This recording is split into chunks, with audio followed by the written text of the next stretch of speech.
हरिनाम संकीर्तन यज्ञ की श्रील प्रभुपाद की। ओम नमो भगवते वासुदेवाय।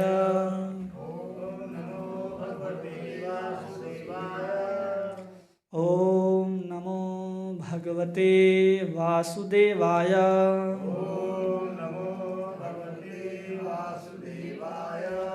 ओम नमो भगवते वासुदेवाय।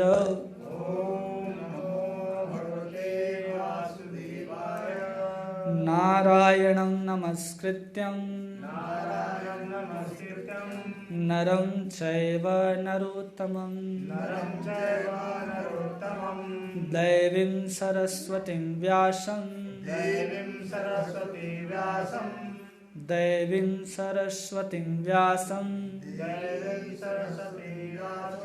ततो जयमुदीरयेत्। नष्टप्रायेषु अभद्रेषु नित्यं भागवत सेवया भगवतीम् उत्तम श्लोके भक्ति भवति नैष्ठिकी। कृष्णाय वासुदेवाय देवकी नंदनाय च नंदगोपकुमाराय गोविंदाय नमो नमः। गोविंदाय नमो नमः। गोविंदाय नमो नमः। ओम अज्ञानतिमिरान्धस्य ज्ञानाञ्जनशलाकया चक्षुर्मिलितं येन तस्मै श्रीगुरुवे नमः। श्रीचैतन्यमनोभीष्टं स्थापितं येन भूतले स्वयं रूप कदा मह्यं ददाति स्वपदान्तिकं। वन्देऽहं श्रीगुरोः श्रीयुतपदकमलं श्रीगुरुं वैष्णवांश्च श्रीरूपं साग्रजातं सहगना रघुनाथान्वितं तं सजीवं साद्वैतं सावधूतं परिजनसहितं कृष्णचैतन्यदेवं श्रीराधाकृष्णपादान् सहगना ललिता श्रीविशाखान्वितांश्च। नमः ओं विष्णुपादाय कृष्णपृष्ठाय भूतले श्रीमते भक्तिवेदांत स्वामिनिति नामिने। नमस्ते सारस्वती देवे गौरवाणी प्रचारिणे निर्विशेष शून्यवादी पाश्चात्य देशतारिणे। हे कृष्ण करुणा सिंधु दीनबंधु जगत्पते गोपेश गोपिका कांत राधा कांत नमोस्तुते। तप्त कांचन गौरांगी राधे वृंदावनेश्वरी वृषभानुसुते देवी प्रणमामि हरिप्रिये। वाञ्छाकल्पतरुभ्यश्च कृपा सिन्धुभ्यैव च पतितानां पावनेभ्यो वैष्णवेभ्यो नमो नमः। जय श्री कृष्ण चैतन्य प्रभु नित्यानंद श्री अद्वैत गदाधर श्रीवासादि गौर भक्तवृंद। हरे कृष्णा कृष्ण कृष्णा हरे हरे हरे राम राम राम हरे हरे। हरे कृष्णा कृष्ण कृष्ण हरे हरे हरे राम राम राम हरे हरे। हरे कृष्णा कृष्ण कृष्ण हरे हरे हरे राम राम राम हरे हरे। गुरुवे गौरचंद्राय राधिकाय तदालय कृष्णाय कृष्णभक्ताय तद्भक्ताय नमो नमः। हरे कृष्ण। आप सभी का रविवार के इस कार्यक्रम में बहुत बहुत स्वागत है। हम लोग यहाँ हर रविवार को इसलिए एकत्रित होते हैं कि हम लोग अपने जीवन में जितने भी कलमश हैं उन सबको हटा सकें।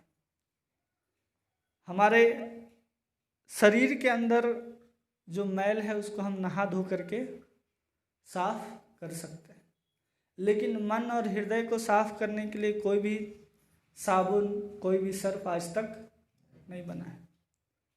वॉशिंग मशीन भी नहीं बना है कि आप अपने दिल को काट करके निकालें और वॉशिंग मशीन में डाल करके घुमा दें, ऐसा संभव नहीं। मतलब ऐसा कोई मशीन बना ही नहीं है जो हमारे मन को और हमारे हृदय को साफ कर सके। उसी हृदय में जब धीरे धीरे मैल जमने लगता है तो हम लोग धीरे धीरे पाप में प्रवृत्त होने लगते हैं। हम लोग पाप में कब प्रवृत्त होते हैं? किसी भी कारणवश हमारे मन या हमारे हृदय में मैल या गंदगी आकर के जब जन्म लेती है या एकत्रित होने लगता है तो हम धीरे धीरे पाप में प्रवृत्त होने लगते हैं। कोई भी व्यक्ति अगर आपको पाप करता दिखाई देता हो इस संसार में, क्या किसी भी जगह, तो उसमें उस इंसान की कोई गलती नहीं है। वो जहाँ पर संग किया, जो विचार उसने धारण किए, जैसा उसको संस्कार मिला है, उसी के अनुसार वो कार्य करता जाता है। और एक बार उस कार्य को करने के बाद उसके जीवन में क्या होता है, उसका संस्कार बनता है। और उसी संस्कार के बाद जब बार बार उसी कार्य को करते चला जाता है तो हृदय में उसका वासना का धीरे धीरे गंदगी जमते चला जाता है।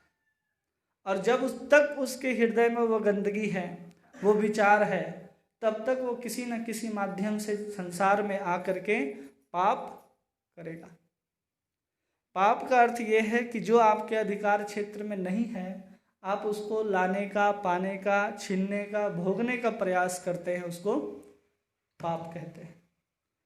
चाहे कोई भी चीज़ हो, धन हो, जमीन हो, स्त्री हो, रुपया हो, पैसा हो, गाड़ी हो, कुछ भी सामान हो जो आपके अधिकार में नहीं है, लेकिन आप फिर भी उस चीज़ को भोगना चाहते हैं। क्योंकि घर किसी और का है, आप चाहते हैं कि कुछ दिन के लिए हम रहें। बड़े बड़े जगहों में क्या होता है कि बड़े बड़े मकान बना करके मालिक वहाँ से चले जाते हैं और देख रेख करने वाला जो नौकर होता है वो वहाँ पर किसी और आदमी को ला करके रखते जाता है। तो आपको भी पता है कि मालिक कोई और है, आप किसी और से आज्ञा लेकर के उस महल में, उस बंगला में रहना चाहते हैं, तो क्या है? पाप है। आप जानते हैं कि हमारा सामान नहीं है, फिर भी हम उसको क्या कर रहे हैं? भोग करना चाहते हैं। मतलब हमारे हृदय में कहीं ना कहीं गंदगी आकर के बैठी है। अन्यथा हमारे हृदय के अंदर ऐसा कोई विचार आएगा ही नहीं कि हम किसी और की वस्तु को हम स्वयं भोग करना चाहते हैं। उसी तरह भगवान यहाँ पर भी एक घर बना करके रखें। जैसे भगवान ये संसार को तो बनाए हैं, लेकिन उसके साथ साथ भगवान क्या करते हैं? हम जैसे जीवों को बनाते हैं, और हम जैसे जीव भगवान के लिए एक मंदिर बनाते हैं। लेकिन भगवान ने स्वयं अपने लिए क्या बनाया है? मंदिर। वो मंदिर क्या है? हम और आपका शरीर जो है, ये क्या है? मंदिर है। क्या है? चलता फिरता मंदिर है। और उस हृदय में भगवान आकर के स्वयं बैठते हैं। भगवान कहते हैं ना भगवान से कि हृदयेश अर्जुन तिष्ठति, कि मैं सब जगह हूँ, साथ में तुम्हारे हृदय के अंदर भी बैठा हूँ अर्जुन। भगवान बता रहे हैं कि हम सबके हृदय में बैठे हैं, चाहे वो कोई भी स्वरूप हो, चाहे मनुष्य का स्वरूप हो या किसी कुत्ते बिल्ली का भी स्वरूप क्यों ना हो, उसके हृदय के अंदर भगवान परमात्मा के रूप में बैठे हैं। और जब वहाँ पर परमात्मा पहले से बैठे हैं तो वो घर किसका है? भगवान का। और उसी घर में हम क्या करते हैं? कभी स्त्री को, कभी बंगला को, कभी गाड़ी को, कभी रुपया को, कोई पैसा को वहाँ ले जा करके रखते चले जाते हैं। और भगवान धीरे धीरे क्या हो जाते हैं? वहाँ से जैसे जैसे वहाँ भरते जाते हैं, भगवान एक तरफ किनारे लगते जाते हैं। भगवान तो हृदय छोड़ करके जाने वाले नहीं हैं। जैसे ही भगवान हृदय छोड़ करके जाएंगे, हम और आप समाप्त हो जाएंगे, क्योंकि उन्हीं की कृपा से हम लोग चल रहे हैं। और परम भोक्ता वही हैं। भगवान कहते हैं भोक्ता राम यज्ञ तपसाम सर्वलोक महेश्वरम सुहृदम सर्वभूतानाम ज्ञात्वा माम शांति मृक्षति। जो मुझे सब लोकों का भोक्ता और मुझे अपना स्वामी और सुहृद समझता है, वह परम शांति को प्राप्त करता है। लेकिन हम उस परम शांति को छोड़ करके जब संसार के चीज़ों के पीछे भागते हैं और उस घर में क्या करते हैं? भगवान को किनारे कर करके हम वहाँ पर अपनी सामान को, अपनी ज़रूरत के सामान को भरने लगते हैं। तो ये हम पाप करते हैं या नहीं करते हैं? क्योंकि हम पहले बताएं कि पाप क्या है और पुण्य क्या है। तो हम पाप कर रहे हैं कि हम परमात्मा को परमात्मा के स्थान से ही हटा करके क्या भरना चाहते हैं? संसार को भरना चाहते हैं, जो कि संसार में अधिकार हमारा नहीं है। ये संसार एक साधन है, एक माध्यम है, जिसके माध्यम से हमको ये शरीर को धीरे धीरे शुद्ध करके इस संसार से बाहर निकलना है। क्योंकि हम और आप सब जानते हैं कि हम शरीर नहीं, हम एक आत्मा है। केवल हम जानते हैं कि आत्मा है। किस लिए जानते हैं? क्योंकि सुनते आ रहे हैं तो हमारे दिमाग में शब्द बैठ गया है कि हम शरीर नहीं आत्मा है, लेकिन हम उस आत्मा को आज तक अनुभव नहीं किए हैं। जिस दिन हम उस आत्मा को अनुभव कर लेंगे उस दिन हम शरीर से संबंधित जितने भी भोग पदार्थ है उस सबको छोड़ सकते हैं। प्रभुपाद जी बहुत जोर देते हैं अपने किताबों में, हर तात्पर्य में लगभग ये बात बताते हैं कि हम शरीर नहीं, हम आत्मा हैं। संसार में जितने भी कष्ट हैं, जितने भी दुख हैं, सिर्फ और सिर्फ इसी कारण है कि हम अपने आप को शरीर मान के बैठे हैं। कितने लोग अपने आप को शरीर मानते हैं? हम खुद बैठे खुद बोलेंगे मेरा नाम बलभद्र दास है, तो किसका नाम है? इस शरीर का नाम है, मेरा नाम नहीं है। तो सबका अपना अपना आइडेंटिटी है, अपना अपना अहंकार है। उस अहंकार के साथ जब हम जीना शुरू करते हैं तब हमको संसार में सुख और दुख मिलना शुरू होता है। क्योंकि जब हम संसार में सुख के पीछे भागेंगे तो 100% है कि आपको दुख ही दुख मिलेगा। एक भी ऐसा व्यक्ति नहीं है संसार में जो सुख के लिए मेहनत नहीं करता। सब कोई सुख के लिए मेहनत करते हैं, लेकिन एक भी इंसान ऐसा नहीं है जो दुख के लिए मेहनत करता है। कोई भी व्यक्ति दुख के लिए मेहनत नहीं करता। छोटा सा बच्चा स्कूल क्यों जा रहा है उतना भारी बैग लेकर के? कि भविष्य में उसको दुख मिले, इसलिए आज उतना भारी बैग लेकर के जाता है। कोई नौकरी करने के लिए जाता है तो क्यों जाता है? सुबह सब कुछ छोड़ करके, अपने बीवी बच्चों को छोड़ करके वो जाता है ऑफिस। क्यों जाता है? सुख की प्राप्ति के लिए। हम लोग जो भी कार्य आज तक करते आए हैं या जो कुछ हमको बताया गया है वो सब किस लिए है? सुख की प्राप्ति के लिए। लेकिन आज तक हम लोगों को सुख प्राप्त किसी को हुआ तो बताइए।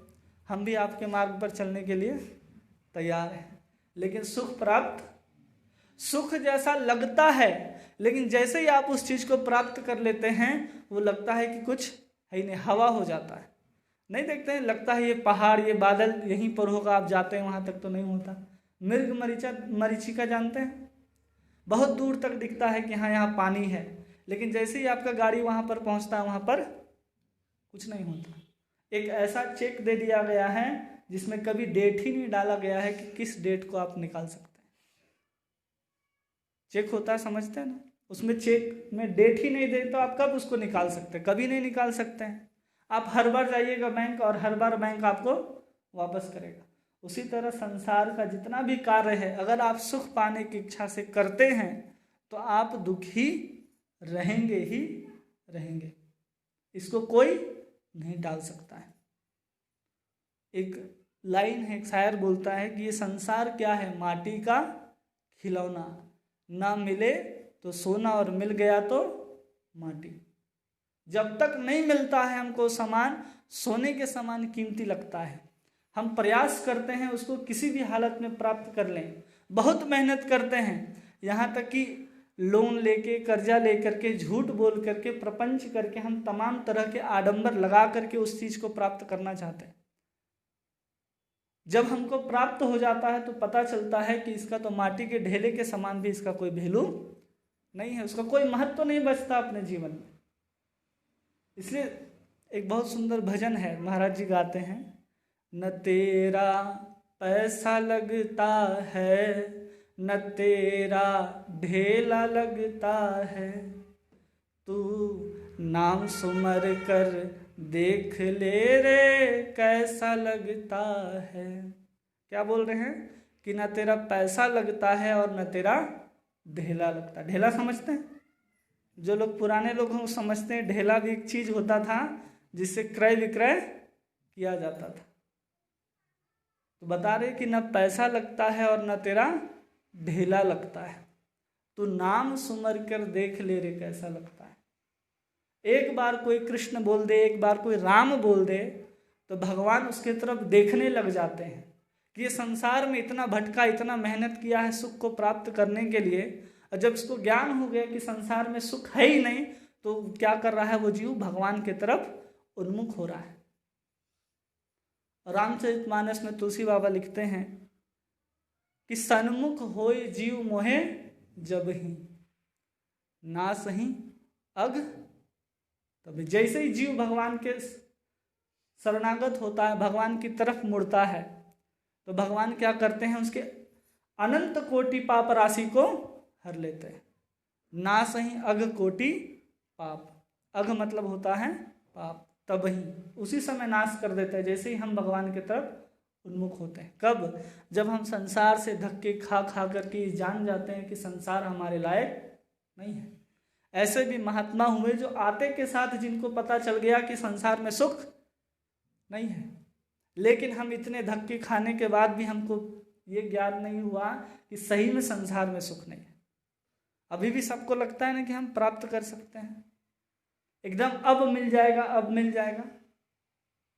ऐसा संभव नहीं है। जब आज नहीं मिला तो कभी नहीं मिलेगा। जो सुने कि एक कमरे में अंधेरा था तो दिया जलाया गया तो 2 साल के बाद वहां रोशनी हुआ, सुने? कमरे में 10 साल से अंधेरा हो और जैसे ही वहां पर हम दिया जलाएंगे तो 10 साल लगेगा वहां रोशनी आने में, या तुरंत आएगा? तुरंत आएगा। तो सोच लीजिए, जब हम संसार में कार्य करते हैं सुख को प्राप्त करने के लिए, तो हमको क्या भरोसा दिलाया जाता है कि अब नहीं, अब जा करके तुमको सुख मिलेगा। जब छोटे बच्चे होते हैं तो कहा जाता है कि मैट्रिक पास कर लो तो सुख मिलेगा। मैट्रिक पास हो जाता है तो कहा जाता है कि नौकरी कर लो फिर सुख मिलेगा। नौकरी करने लग जाता है तो कहा जाता है कि शादी कर लो फिर सुख मिलेगा। शादी हो जाता है तो फिर कहा जाता है बच्चे कर लो फिर सुख मिलेगा। उसमें भी सुख नहीं मिलता तो कहा जाता है इसके जब बच्चे आएंगे ना तब सुख मिलेगा। मतलब लोग पोता पोती देखने की उम्मीद में रहते कि अब हमको सुख मिलेगा, जो सुख नहीं है। सबको सुख क्या लगता है? भागवत में वर्णन करते हैं, जब छोटा सा बच्चा होता है ना, वो दादा के कंधे में जब बिठाया जाता है और वहाँ पर जब पेशाब कर देता है तो बहुत सुख मिलता है। वो सुख नहीं है, वो आसक्ति है। वो आसक्ति के कारण, मोह के कारण वो जो पेशाब कर रहा है वो हमको सुख जैसा लगता है। अभी कोई आपके ऊपर कंधे में चढ़ करके पेशाब कर दे, आपको सुख क्यों नहीं मिलता? लेकिन वो छोटा सा बच्चा जब पेशाब करता है तो सुख क्यों मिलता है? क्योंकि आसक्ति है। वहाँ पर हमको ज्ञान है कि कहाँ पर हमको क्या चीज़ प्राप्त होने वाला है। उसी तरह ये संसार भी है। मोह होने के कारण हमको ये संसार अच्छा लगता है। और ऐसे ही निर्मोही हुए भगवान के परम भक्त सुखदेव महाराज, जो क्या करते थे, इतने संसार को जान गए थे भागवत कथा सुन सुन करके, कि वे भगवान के पेट वेद व्यास के पत्नी के गर्भ में तब तक रहें जब तक भगवान ने आकर के स्वयं नहीं कह दिया कि तुम्हें संसार नहीं पकड़ेगा, तुम्हें संसार की माया नहीं व्यापेगी, तब जाकर के तुम बाहर आओगे। तो बताते हैं कि 12 साल तक सुखदेव गोस्वामी अपने माता जी के गर्भ में रहे। और जब भगवान आकर के आशीर्वाद देते हैं कि मेरी माया जो है तुमको नहीं पकड़ेगी, और जैसे ही बाहर आते हैं गर्भ से और तुरंत कहाँ भागते हैं? जंगल की तरफ। और वेद व्यास जी चिल्लाते रहते हैं कि हे बालक रुक जाओ। वो नहीं रुकते, उनके तरफ से पेड़ पशु पक्षी देते हैं आशीर्वाद कि जाने दो, संसार का उद्धार करने के लिए अवतरित हुआ है। क्यों? क्योंकि उनके अंदर क्या था? संसार की किसी भी तरह की वासना नहीं थी। उनको ज्ञान था कि संसार क्या करता है। संसार हम जीवों को बांधता है और बांध करके पुनरपि मरणम पुनरपि जननी जठरे शयनम, बार बार जन्म मृत्यु जरा व्याधि के चक्कर में, उस साइकिल में, उस चक्र में घुमाता जाता है। और वही सुखदेव गोस्वामी जब आगे चल करके जब भागवत की कथा सुनाते हैं और परीक्षित महाराज बैठ करके सुनते हैं, तो उस कथा को सुन करके हम लोग क्या करते हैं? इस संसार रूपी मोह से, संसार रूपी पास से मुक्त होते हैं। नहीं तो ये संसार हमको क्या करेगा? संसार हमको बार बार पकड़ेगा, बार बार कहेगा कि तुम संसार में रहो। और ये संसार ऐसा है कि कोई आपको कहने भी नहीं जाता कि तुम सुबह उठो और नौकरी के लिए जाओ। कोई कहता है? कोई किसी को कहता है? केवल बच्चों को कहना पड़ता है कि बच्चा उठो और तुम स्कूल जाओ। लेकिन जो काम करते हैं, जो ऑफिस जाते हैं, उनको कोई नहीं उठाता कि उठिए ऑफिस जाना है। वो खुद उठते हैं और खुद जाते हैं। क्यों जाते हैं? क्योंकि संसार ने उनको पकड़ करके रखा है। और पकड़ में उनको क्या मिलता है? रस। क्योंकि कहीं पर अगर संसार या माया काम करा रही है तो माया कुछ ना कुछ दे रही है, नहीं तो आप ऐसे ही नहीं जाते। तो वहाँ क्या होता है, जैसे जैसे आपका मोह आसक्ति बढ़ते जाता है, आपको आनंद आने लगता है। जैसे हम उदाहरण दिए ना, जैसे छोटा बच्चा को आप गोदी में लीजिए, सर पर चढ़ाइए, वो क्या कर देगा? पेशाब कर देगा। उसमें भी आनंद है, आपके साथ आसक्ति है, मोह है। उसी तरह आप जहाँ काम करने के लिए जाते हैं वहाँ क्या मिलता है आपको? धन मिलता है, रिस्पेक्ट मिलता है। वो आपको वहाँ पर बांध करके रखता है। रिस्पेक्ट नहीं मिलेगा तो आप वहाँ पर काम छोड़ सकते हैं, और पैसा मिलेगा तो आप वहाँ जा भी सकते हैं। मतलब एक तरफ से पिटाई भी हो रहा है और एक तरफ से मिठाई भी मिल रहा है। तो ऐसे ही संसार है, केवल मिठाई और मिठाई कहीं मिलने वाला नहीं है। मिठाई के साथ पिटाई जरूर मिलेगा। जहाँ केवल मिठाई मिलता है वो केवल भगवान का धाम है, जहाँ भगवान का नाम है। महाराज जी बोलते हैं कि हरि नाम क्या है? स्वीटर देन हनी, शहद से भी मीठा है भगवान का नाम। लेकिन संसार का कार्य शहद जैसा मीठा नहीं लगता है। कैसा लगता है? कड़वा। फिर भी हम लोग क्या कर रहे हैं? संसार के पीछे जा रहे हैं। एक दिन किसी को करेला का जूस पिलाया जाए, दूसरे दिन से क्या कहेंगे? हमको नहीं चाहिए, गलती से भी नहीं चाहिए। लेकिन संसार में जा रहे, वही अनुभव हो रहा है, भी कड़वा।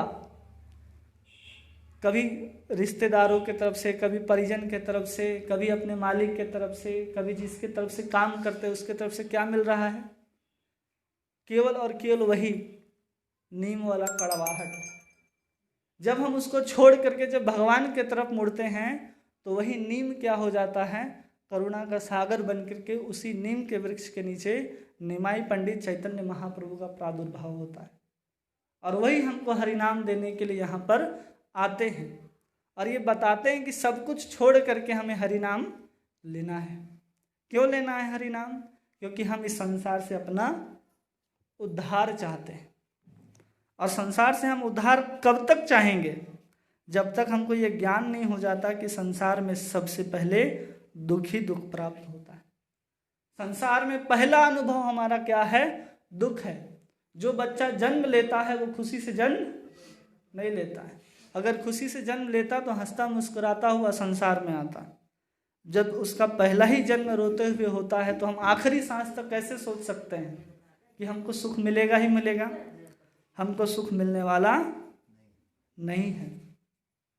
इसलिए भगवान कह रहे हैं हाँ कि अनन्य चेता सततम यो माम यो स्मरति नित्यशः तस्याहम सुलभम पार्थ नित्य युक्तस्य योगिनः। किसके लिए मैं सुलभ हूँ? जो सतत भगवान का स्मरण करता है।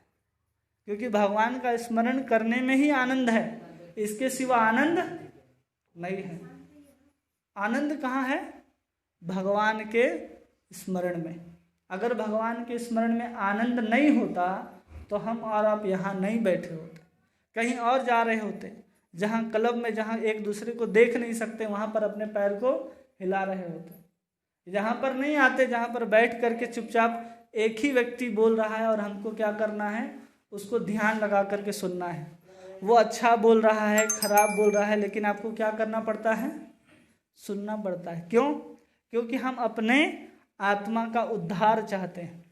और हमने पहले बताया कि हम जो हैं आत्मा, वो कहाँ पर बंद हैं? इस शरीर रूपी पिंजड़े में बंद हैं।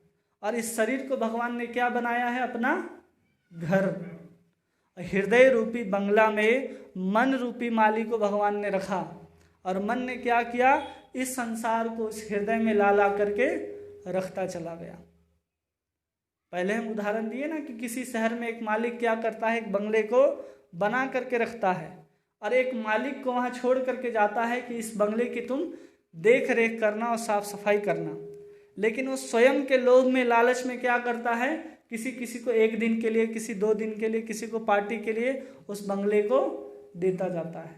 उसी तरह हम लोग क्या किए हैं, भगवान का जो हृदय है, हमारे शरीर के अंदर जो बंगला है भगवान का हृदय, उसमें मन रूपी मालिक को भगवान ने रखा और मन अपने स्वार्थ के लिए संसार का जितना भी कूड़ा करकट है, संबंध हो, वासना हो, काम हो, धन हो, उसको हृदय में डालता चला जाता है, जिससे हृदय क्या हो रहा है, गंदा, और मन को क्या आ रहा है, मजा।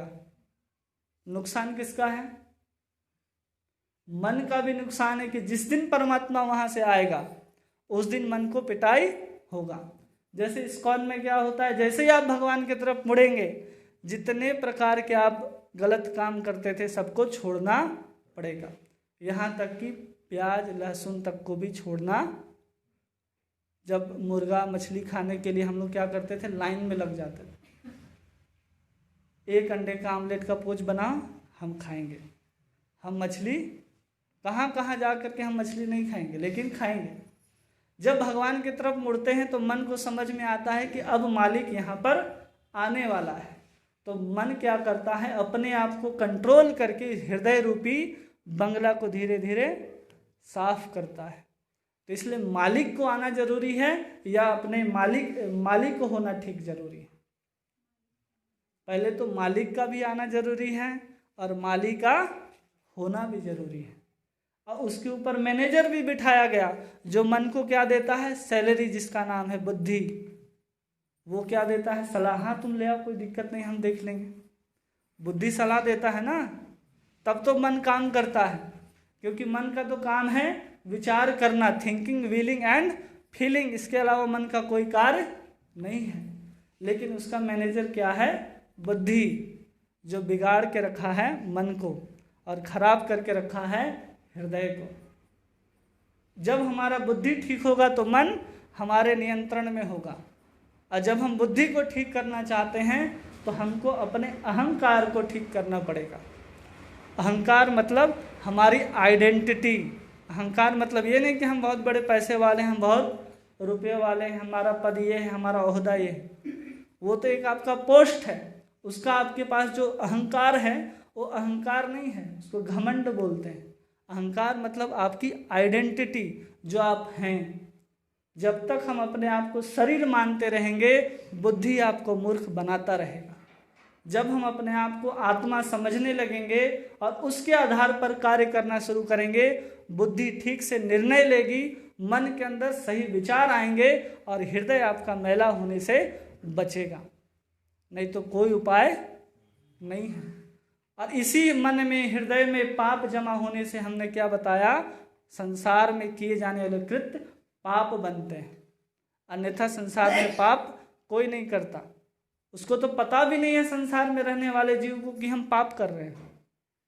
जो किसी को रोज मारता हो, रोज खाता हो, उसको बोलिए कि तुम जो कर रहे हो वो पाप है, वो स्वीकार करने के लिए तैयार नहीं है। क्यों?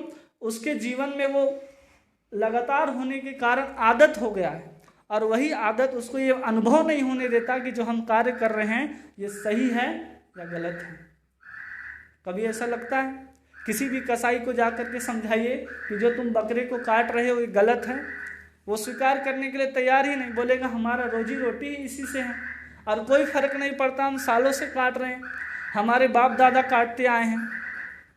जब हमारे बाप दादा काटते आए हैं तो उसको कोई फर्क नहीं पड़ता, क्योंकि उसने अपने जीवन में उस कार्य को बार बार करके इतना अच्छा संस्कार बना दिया है कि उसको पता ही नहीं चल रहा है कि हम संसार में जो कार्य कर रहे हैं वो पाप हो रहा है कि पुण्य हो रहा है।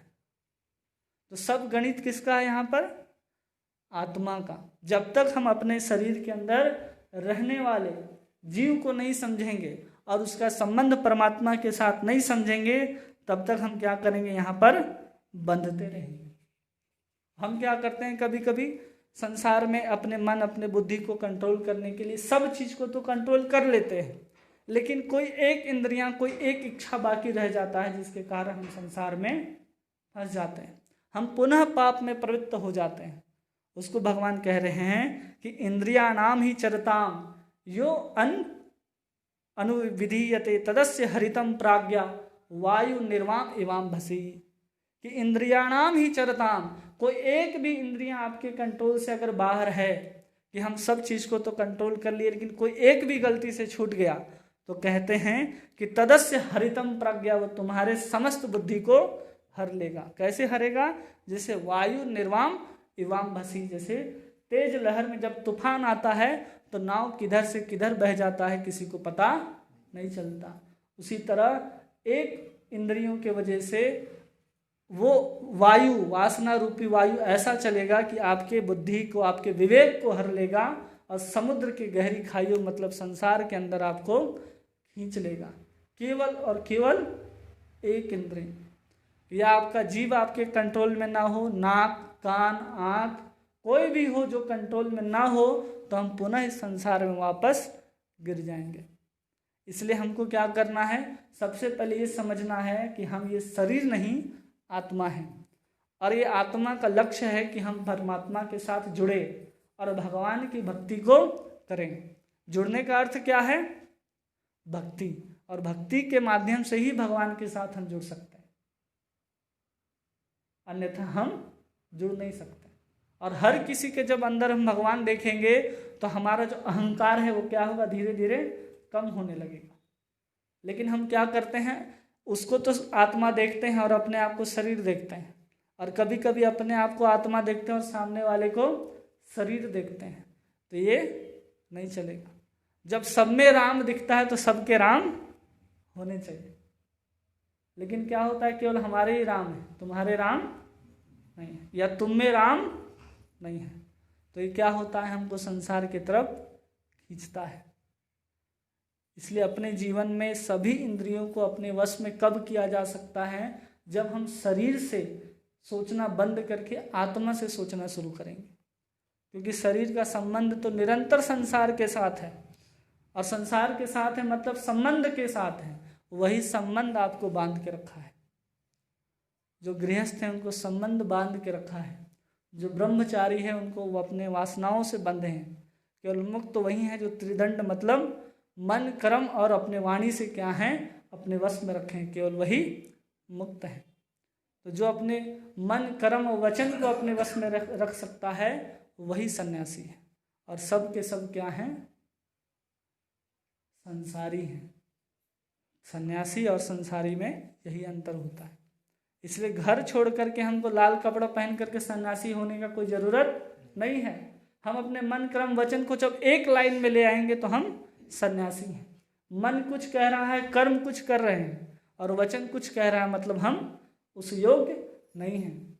जब तीनों में समानता जो है, दूरी जो है, वो तीनों पटरी के बीच क्या होने लगेगा?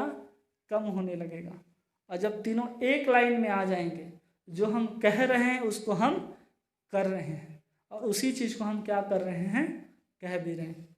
तो तीनों क्या हो गया? कर्म, वचन और मन क्या है? तीनों एक दिशा में चलेगा, तो हमारा मन, बुद्धि और अहंकार ये एक साथ आएगा। और जब ये एक साथ आएंगे तब हमारे हृदय रूपी बंगले में कोई भी शत्रु नहीं प्रवेश कर सकता है, जहाँ पर परमात्मा की सेवा हम निरंतर कर सकते हैं। अन्यथा उस हृदय रूपी बंगले में, मंदिर में भी जा कर के हम क्या करेंगे? उसी भोग वासनाओं का दर्शन करेंगे, जिससे हमारा मन पवित्र होने के बजाय अपवित्र होगा। लोग मंदिर में क्या करने जाते हैं? अपने आप को शुद्ध करने जाते हैं, कि अब अपवित्र करने जाते हैं। कभी भी कोई मंदिर अपने आप को शुद्ध करने के लिए जाता है कि अपवित्र करने के लिए? शुद्ध करने के लिए जाता है।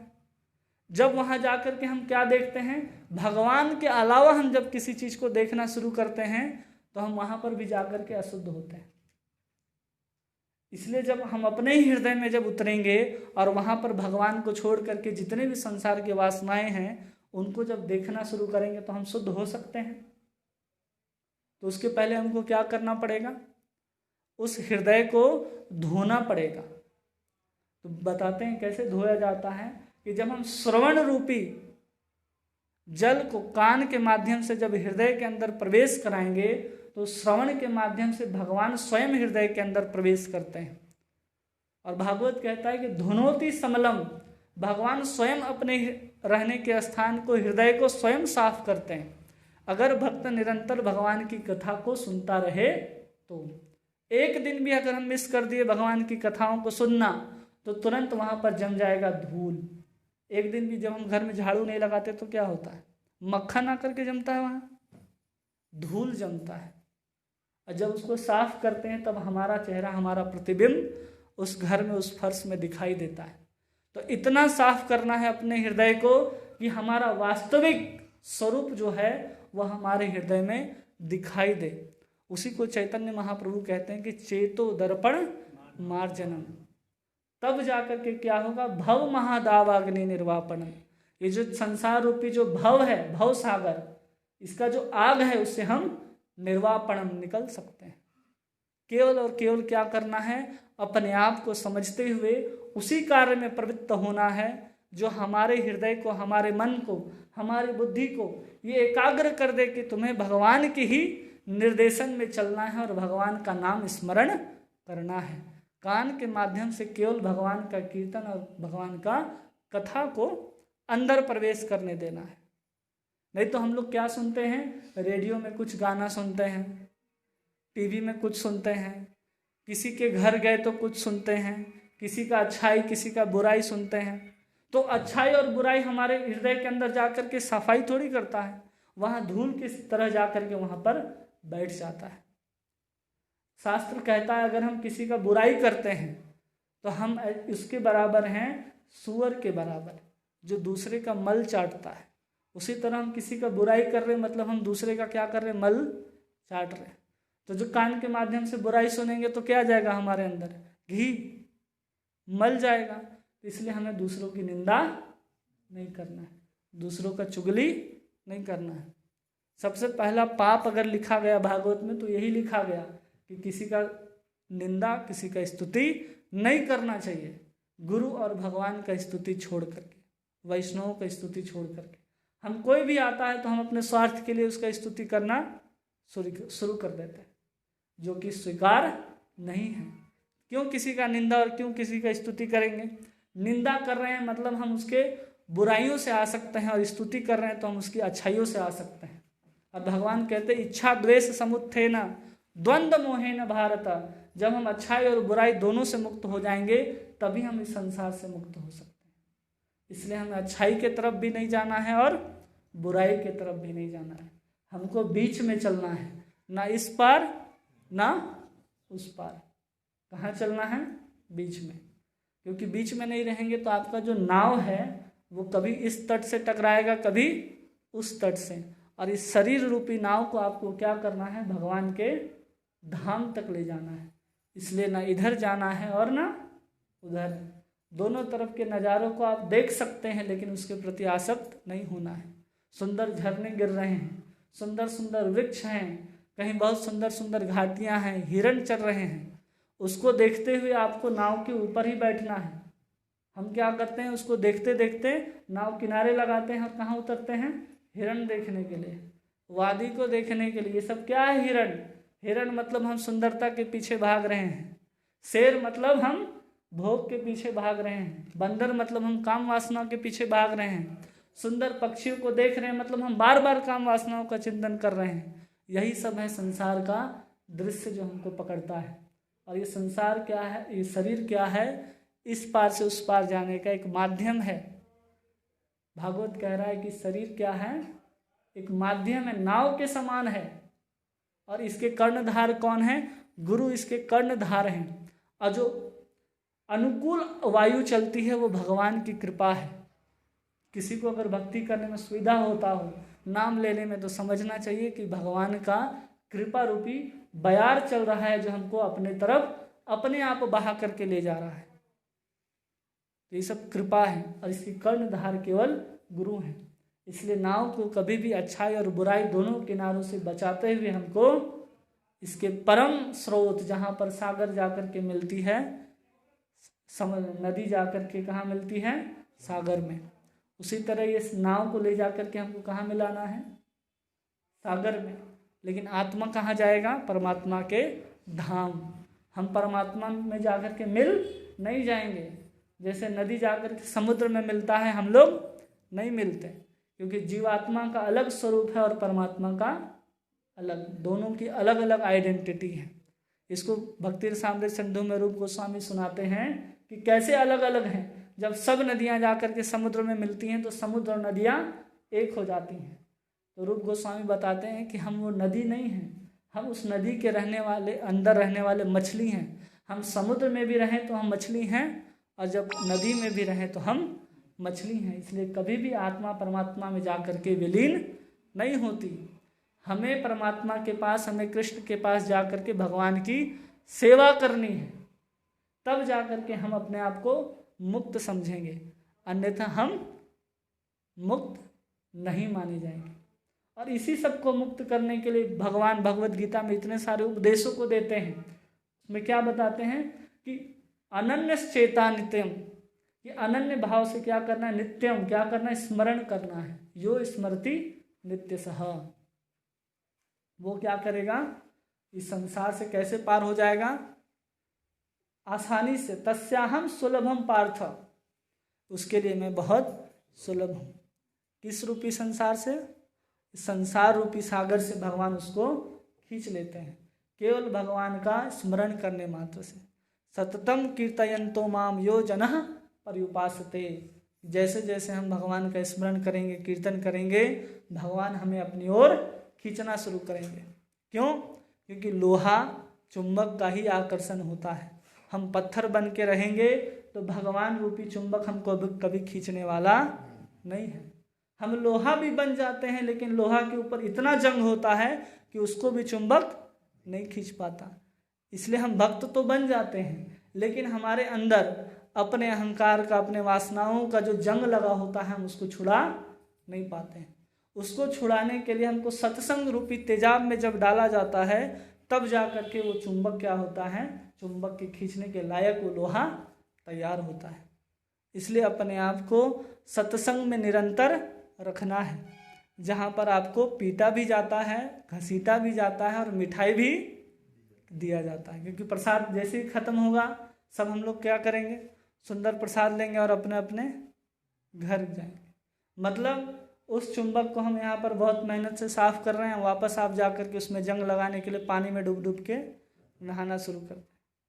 तो उसको हमको क्या करना है, निरंतर अपने आप को सत्संग में बनाए रखना है, कीर्तन में बना करके रखना है, जिससे हम क्या करेंगे, अपने इंद्रियों को वायु के वेग से बचा सकते हैं, अन्यथा हम नहीं बचा सकते हैं।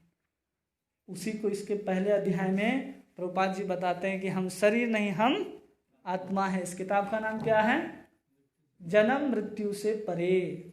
जो हम बोल रहे थे ये सब इसके पहले अध्याय का ही सार है।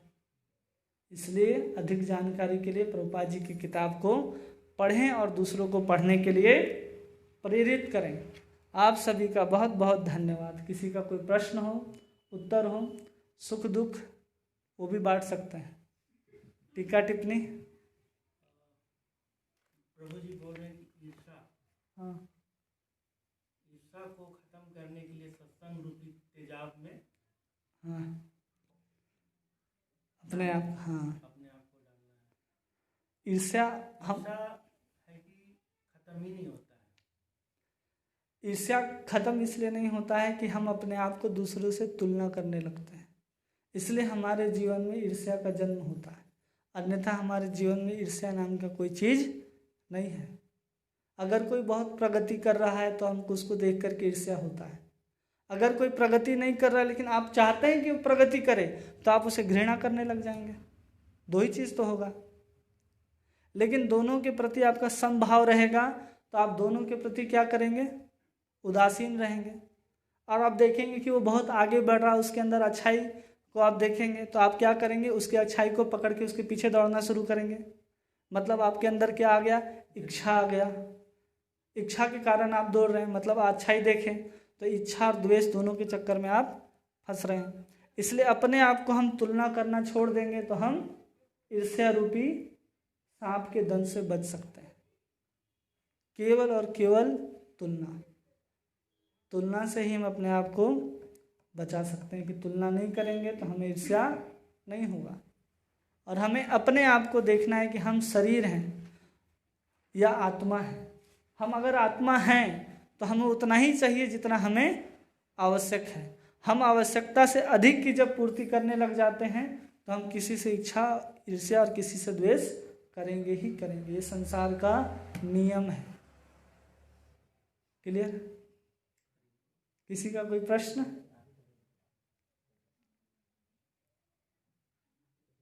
नहीं?